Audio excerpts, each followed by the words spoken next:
ಅಧಿಕಾರಿಗಳ ಕಳ್ಳಾಟಕ್ಕೆ ಮಿತಿಯೇ ಇಲ್ಲದಂತಾಗಿದೆ. ಹಣ ಲೂಟಿ ಮಾಡಲು ತೆರಿಗೆದಾರರಿಗೆ ಇಂದ್ರನ ಅರಮನೆ ಕಟ್ತೀವಿ, ಚಂದ್ರನನ್ನು ಭೂಮಿಗೆ ತರ್ತೀವಿ ಅಂತ ಇಲ್ಲಸಲ್ಲದ ಆಮಿಷವೊಡ್ಡಿ ತೆರಿಗೆದಾರರಿಗೆ ಕನಸಿನಲ್ಲೇ ಇಂದ್ರ ಚಂದ್ರರನ್ನು ತೋರಿಸಿದ್ದಾರೆ. ಅಷ್ಟಕ್ಕೂ ಏನಪ್ಪ ಅಂತೀರಾ? ಈ ಸ್ಪೆಷಲ್ ವರದಿ ನೋಡಿ. ಪಾಲಿಕೆ ಕೇಂದ್ರ ಕಚೇರಿಯಲ್ಲಿ ವರ್ಲ್ಡ್ ಟ್ರೇಡ್ ಸೆಂಟರ್ ನಿರ್ಮಾಣದ ಹೆಸರಿನಲ್ಲಿ ಹಣ ಲೂಟಿ. 2006-7 ಅವಧಿಯಲ್ಲಿ 3.5 ಕೋಟಿ ಟ್ರೇಡ್ ಸೆಂಟರ್ ನಿರ್ಮಾಣಕ್ಕೆ ಹಣ ಬಿಡುಗಡೆ. ವರ್ಲ್ಡ್ ಟ್ರೇಡ್ ಸೆಂಟರ್ ಹೆಸರಲ್ಲಿ ವರ್ಲ್ಡ್ ಬ್ಯಾಂಕ್ನಿಂದ 130 ಕೋಟಿ ಸಾಲ. 2001ರಲ್ಲಿ ಅಮೆರಿಕಾದ ವರ್ಲ್ಡ್ ಟ್ರೇಡ್ ಸೆಂಟರ್ಗೆ ಭಯೋತ್ಪಾದಕ ಒಸಾಮಾ ಬಿನ್ ಲಾಡೆನ್ ವಿಮಾನದ ಮೂಲಕ ಬಾಂಬ್ ಸ್ಫೋಟಿಸಿ ಟ್ರೇಡ್ ಸೆಂಟರ್ ಅನ್ನು ಕೆಡವಿದ. ಆದರೆ ಇದನ್ನೇ ನೆಪವಾಗಿ ಬಳಸಿಕೊಂಡು ನಮ್ಮ ಬಿಬಿಎಂಪಿ ಅಧಿಕಾರಿಗಳು ಅಂದಿನ ಕಾಂಗ್ರೆಸ್ ಪಕ್ಷದ ಮೇಯರ್ ಚಂದ್ರಶೇಖರ್ ಅವರಿಗೆ ಸಲಹೆ ನೀಡಿ ಪಾಲಿಕೆ ಕೇಂದ್ರ ಕಚೇರಿಯಲ್ಲಿ ಅಮೆರಿಕ ಮಾದರಿಯ ವರ್ಲ್ಡ್ ಟ್ರೇಡ್ ಸೆಂಟರ್ ತರ ಬಿಲ್ಡಿಂಗ್ ಕಟ್ಟೋಣ ಅಂತ ಒಸಾಮಾ ಬಿನ್ ಲಾಡೆನ್ಗೆ ಚಾಲೆಂಜ್ ಮಾಡಿ ಬಜೆಟ್ನಲ್ಲಿ ಸುಮಾರು 3.5 ಕೋಟಿ ಹಣ ಮೀಸಲಿಟ್ರು. ಇನ್ನು ವರ್ಲ್ಡ್ ಟ್ರೇಡ್ ಸೆಂಟರ್ ಕಟ್ಟೋದಕ್ಕೆ ಅಂತ ವರ್ಲ್ಡ್ ಬ್ಯಾಂಕ್ನಲ್ಲಿ ಸುಮಾರು 130 ಕೋಟಿ ಸಾಲ ಮಾಡಿದ್ದಾರೆ ಅಂತ ಕೌನ್ಸಿಲ್ನಲ್ಲಿ ಅನುಮೋದನೆಯಾದ ದಾಖಲೆ ಸಮೇತ ಬಿಡುಗಡೆ ಮಾಡಿದ್ರು. 2001 ಸೆಪ್ಟೆಂಬರ್ ತಿಂಗಳಲ್ಲಿ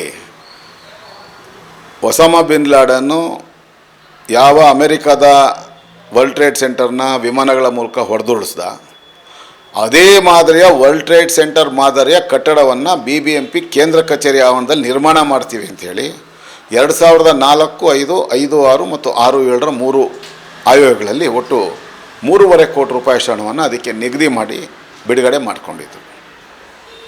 ನಾವು ಹುಡುಕ್ತಾ ಪ್ರಪಂಚದಲ್ಲಿರ್ತಕ್ಕಂಥ ಎಲ್ಲ ದುರ್ಬೀನುಗಳನ್ನು, ಎಲ್ಲ ಮೈಕ್ರೋಸ್ಕೋಪ್ಗಳನ್ನು ತರಿಸಿ ಹುಡುಕಿದ್ರು ಕೂಡ BBMP ಕೇಂದ್ರ ಕಚೇರಿ ಆವರಣದಲ್ಲಿ ನಮಗೆ ಈ ಪುಣ್ಯಾತ್ಮರು ಕಟ್ಟಿರ್ತಕ್ಕಂಥ ವರ್ಲ್ಡ್ ಟ್ರೇಡ್ ಸೆಂಟರ್ನ ಒಂದೇ ಒಂದು ಇಟ್ಟಿಗೆ ಕಲ್ಲು ಕೂಡ ಸಿಕ್ಕಲಿಲ್ಲ.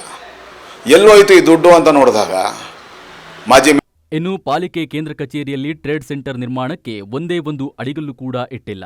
ಇತ್ತ ಬಂದಂತಹ ಅನುದಾನವನ್ನ ಹನುಮಂತನಗರ ವಾರ್ಡ್ನಲ್ಲಿ ಅಭಿವೃದ್ಧಿಗೆ ಬಳಕೆ ಮಾಡಲಾಗಿದೆ. ವರ್ಲ್ಡ್ ಟ್ರೇಡ್ ಸೆಂಟರ್ ಹೆಸರಿನಲ್ಲಿ ತೆರಿಗೆದಾರರಿಗೆ ಕನಸಿನಲ್ಲೇ ಇಂದ್ರ ಚಂದ್ರ ತೋರಿಸಿದ್ದಾರೆ ಅಂತ ಆರೋಪ ಕೇಳಿ ಬರ್ತಿದೆ. ಇತ್ತ ವರ್ಲ್ಡ್ ಬ್ಯಾಂಕ್ನಲ್ಲಿ ಪಡೆದ ಸಾಲ ಕೂಡ ಇನ್ನೂ ತೀರಿಸಿಲ್ಲ ಅಂತ ರಮೇಶ್ ಆರೋಪ ಮಾಡಿದ್ದಾರೆ. ಹಲವಾರು ಬಾರಿ ಇದರ ಬಗ್ಗೆ ಧ್ವನಿಯನ್ನು ಎತ್ತಿದ್ದೆ. ಆದರೆ ಎಲ್ಲೋ ಒಂದು ಕಡೆ ಈ ರೀತಿ ನಮ್ಮ ಬೆಂಗಳೂರು ಮಹಾನಗರದ ನಾಗರಿಕರ ಕಿವಿಯಲ್ಲಿ ಈ ಕಾಂಗ್ರೆಸ್ಸಿಗರು ನಿತ್ಯ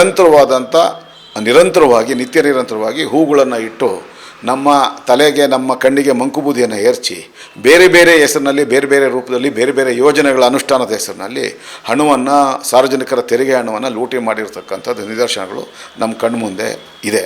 ಹಾಗಾಗಿ ನಾನು ಇವತ್ತಿಗೂ ಕೂಡ 2001ರಿಂದ 2006 ಅವಧಿಯಲ್ಲಿ 5 ವರ್ಷಗಳ ಕಾಲ ಬೆಂಗಳೂರು ಮಹಾನಗರ ಪಾಲಿಕೆಯಲ್ಲಿ ಆಡಳಿತ ನಡೆಸಿದಂಥ ಎಲ್ಲ ಅಂದಿನ ಮಹಾಪೌರರಾಗಿದ್ದಂಥವರು, ಉಪಮಹಾಪೌರರಾಗಿದ್ದಂಥವ್ರು ಮತ್ತು ಸ್ಥಾಯಿ ಸಮಿತಿ ಅಧ್ಯಕ್ಷರಾಗಿದ್ದಂಥವ್ರನ್ನ ನಾನು ಮತ್ತೆ ಆ ಅವಧಿಯಲ್ಲಿ ಪಾಲಿಕೆಯ ಆಯುಕ್ತರಾಗಿದ್ದಂಥವ್ರನ್ನ ಕೇಳುವಂಥದ್ದು, ಎಲ್ಲೋಯ್ತು ವರ್ಲ್ಡ್ ಟ್ರೇಡ್ ಸೆಂಟರು, ಏನಾಯಿತು ದುಡ್ಡು, ಇದಕ್ಕೆ ಉತ್ತರ ಕೊಡಿ ಅಂತ ಹೇಳಿ. ಒಟ್ನಲ್ಲಿ BBMP ಅಧಿಕಾರಿಗಳು ಹಣ ಲೂಟಿ ಮಾಡಲು ಹೊಸ ಯೋಜನೆ ಜಾರಿಗೆ ತಂದು ಜನರ ತೆರಿಗೆ ಹಣ ಪೋಲ್ ಮಾಡ್ತಿರೋದಂತೂ ಸತ್ಯ. ಕ್ಯಾಮ್ರಾ ಪರ್ಸನ್ ವಿಶ್ವನಾಥ್ ಜೊತೆಗೆ ಮಹೇಶ್, ಅಶ್ವವೇಗ ನ್ಯೂಸ್, ಬೆಂಗಳೂರು.